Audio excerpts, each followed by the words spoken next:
All right, so let's move on to Kimi, right? This is a new thriller, from Steven Soderbergh, right? This is I know this is one of Ricardo's favorite directors. Um, just see it. His film from last year, that would be No Sudden Move, was your favorite film of that year too, Ricardo, right? Hmm. And it's a film that I've grown to love as well, right? But with this one caught me by surprise because it was another HBO Max release. Right. But I'd also, Zoe Kravitz is the star of it, right? But it's the premise of it, right? Very techno thriller, has a very So 90s sort of I vibe to it. yeah. So I kind of clung down. Just call this Rare Windows, right? Instead of I wait.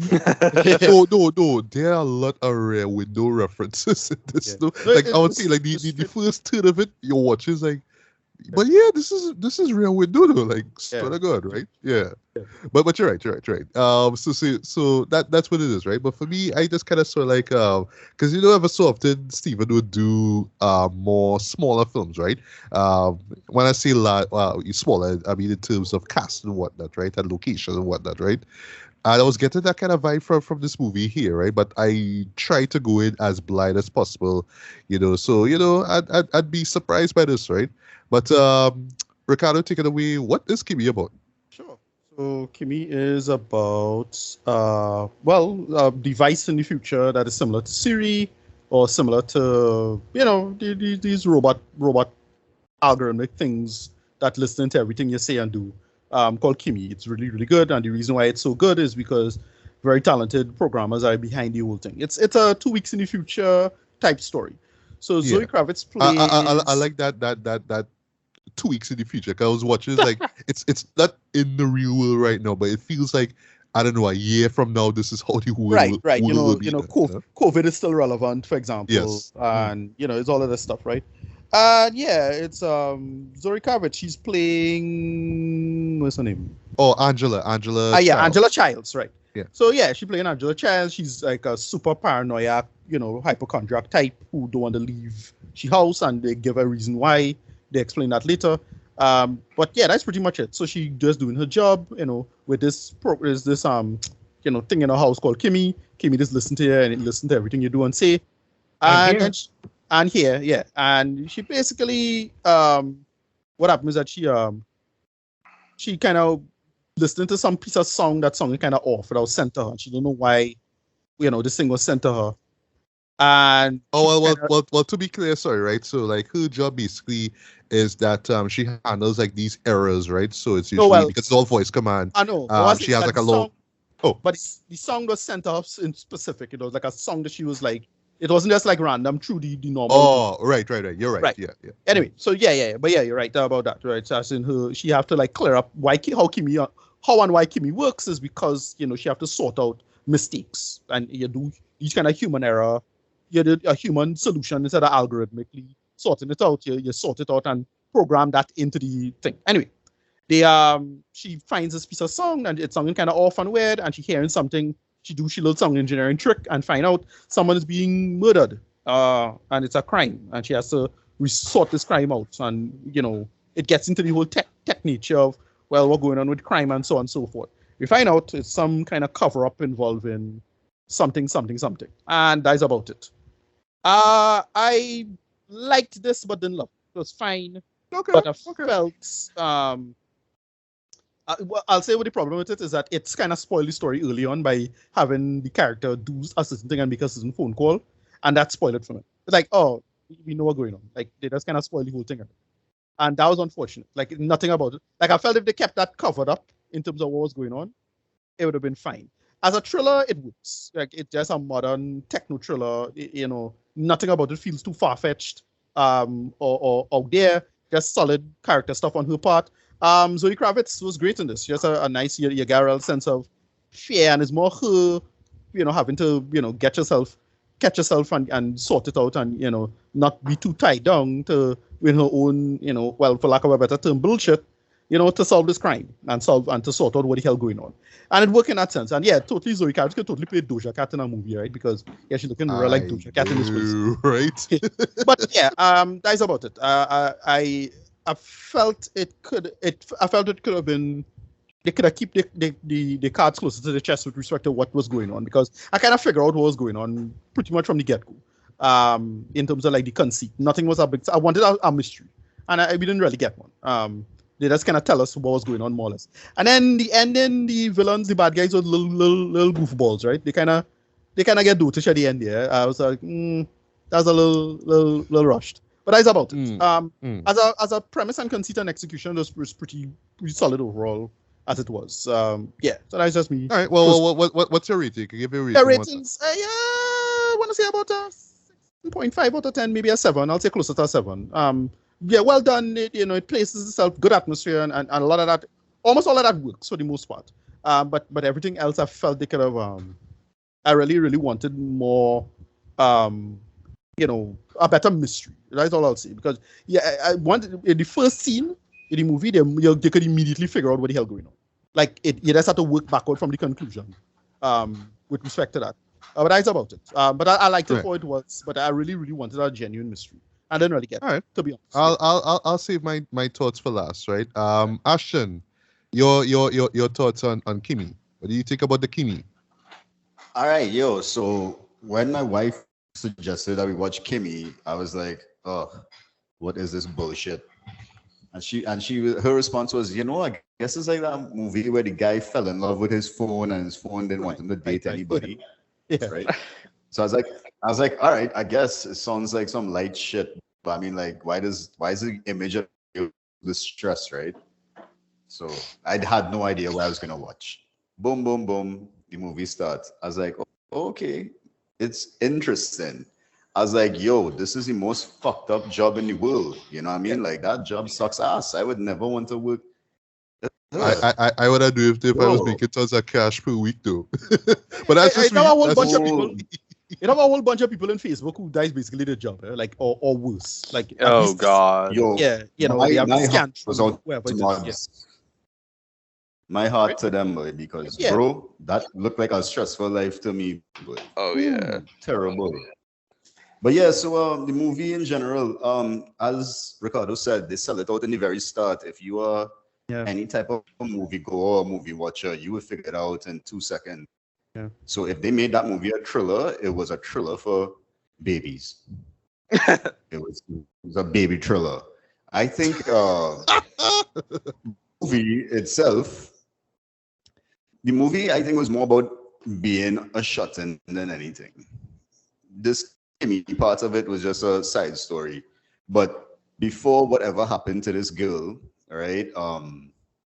She was already a shut-in, right? Right.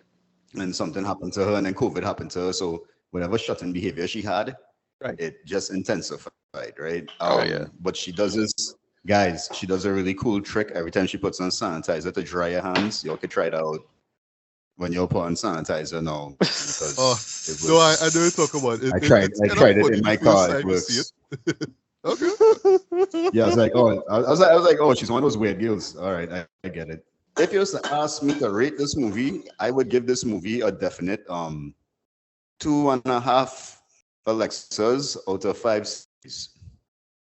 Yeah, two and a half Alexas out of 5. All right. Yeah, out of 5 series. Out of 5 series. That would be my rating for this. Oh Lord. All right. Well, Tracy, your thoughts, your quick thoughts on Kimi. Right. Okay. Well, I'll just kind of go through the notes that I had here. I'm going to start by saying I'm glad that I knew about Rear Window and the Net, and I'm saying both versions of the Net. The TV, the movie, and the actual TV series. I can't remember how long that lasted, but I'm glad that I lived through that and Enemy of the State, because this feels like a legit one part of that. I had said after watching it, after the first viewing, I had said online that this moves from, and I will tell you my exact quote, it moves from Rear Window / The Net to Home Alone right quick. So and that was for me. And to be honest, I thoroughly enjoyed it, but I found myself laughing when I saw the bumbling assassins who were coming in, tall, short, the bumbling assassins. And then that whole moment with the drill, I was like, yes. And then Neil gun, the nail gun and Yeah. yes, Yeah. not drill, the nail gun. And hearing his name was Kevin, and I just was like, this is, I mean, I know that was just a random thing, but that was hilarious. It felt like sort of like Steven got a few of his friends. That's the kind of vibe I got. Like Steven got a few of his friends together to make a nice little movie, kind of like Right. you know the way how you remember it was 2012 after Joss finished Avengers. Right. He did Yeah. Much Ado About Nothing, Right, and he in a got like house, all his yeah. people in his house, one of his And it's houses. real or his trash. house. Yeah. And so you had that, or even Malcolm and Marie. It's Right. like this small, let's make a film kind of vibe. My questions are like, what was the point of Rita Wilson? Because Right. Mrs. Chowdhury could have been played by anybody else. What was the point there? As somebody who's sitting down right now watching season 3 of Batwoman, I was like, hey, are we getting a Robin Givens Renaissance type something? Because she's there in Batwoman as a weird mom, and she's here in Kimi as a weird mom. I will agree that it does feel a little predictable in places and a little draggy in places. And then I remember that Stephen gave me Ocean's 12, or as I like to call it, the French Riviera. Yeah, So you know, there was that. I did have fun watching it. I had a lot more fun the second viewing. And I feel like it's a solid Soderbergh. So for me, before I go into like my personal rating, and of course, Mom sat down and watched it and enjoyed it. Or two random things. According to the official IMDb thing, she seems to have agoraphobia, fear of going out and interacting with people. Right. Yeah, we get all that up. Yeah. So, well, that's the official title. I'm just like, you know what? She has everything delivered to her house, including a boyfriend. What could be wrong? So there's that. But I give it I will give it a 7 out of 10. It's one of those movies that I'm not sure. Like, I know I will go back and sit down and watch it, but I don't think I may watch it until April again. But it was cool. It was a vibes for Soderbergh. It's a good film for HBO Max. And I feel like, and this might seem a little weird to say, but like with Netflix coming out with a movie on Netflix every 5 minutes, you kind of accept certain things, and now they have like a bunch of big stars doing a whole sort of stuff on Netflix. But it's still ease me into when I see some of the other streaming services like HBO Max or even Disney Plus come out with their own straight to streaming movie, and it takes me a while to sort of like, do I really want to get into this? Kimi was one of those when I saw the trailer, but when I sat down and I saw the movie, I actually enjoyed it. But again, 7 out of 10 for me is my rating. I did like the idea of, like every time, somebody says the word Kimi, she just pops up with, I'm here. And Darius was one of the Romanian, the weird Romanian dude. Yeah, Darius was one of my favorites of that movie. So, vibes. All right. Well, I feel I'm the only one who's going to give this a much higher score, Dred, because I did not expect to enjoy this as much as it did. You know what I mean? I think it's because of how it has this old school 70s thriller vibe to it, right? Of course, you could think of, stuff from the 80s for like, say, FX or, like random character just going about their lives, and then they uncover some sort of murder, and they don't know what to do, so it's like they're just trying to figure out their way through it, right? So, but it's how they were able to pull this off, well, basically in our times, right? I mean, just to get this out of the way, no, it's nothing new, right? You've seen stuff like this. We talked about Rear Window and stuff like that, right? So you could see the allusions to films like that, right? Where characters are kind of confined in one place. You kind of see the world outside. You learn why it is they're confined inside. And then something murderous or something devious kind of gets them out of their comfort zone. I really, really dug how the show conveys that now. And for me, this was just Soderbergh just doing, just showing just how great of a filmmaker he is, right? But not in a lavish, like, in your face, look at me, I'm one of the greatest kind of vibes. But like, look, this is economical, this is what I could do, just simple camera movement, even right down to, and this is a great visual choice in my opinion, having when Angela is walking, she's literally walking fast, right? But like Yeah. they She leave use the like house for the a first time, yeah. yeah, and they bump up the shutter speed, so it looks like everything is kind of moving quickly. Not fast, not too fast, but a little quick there while she's moving about to like little smart calls like that there, and then using a Dutch angle here or there, just to show just how she feels in this world, right? I mean, I would have thought about that there. So it just felt like just down to basics filmmaking as well, almost like if Steve was going back to his indie past a little bit, but it's just with a fairly, big cast there. But really, Zoe Kravitz holds this movie down. I think that she is excellent in this as well.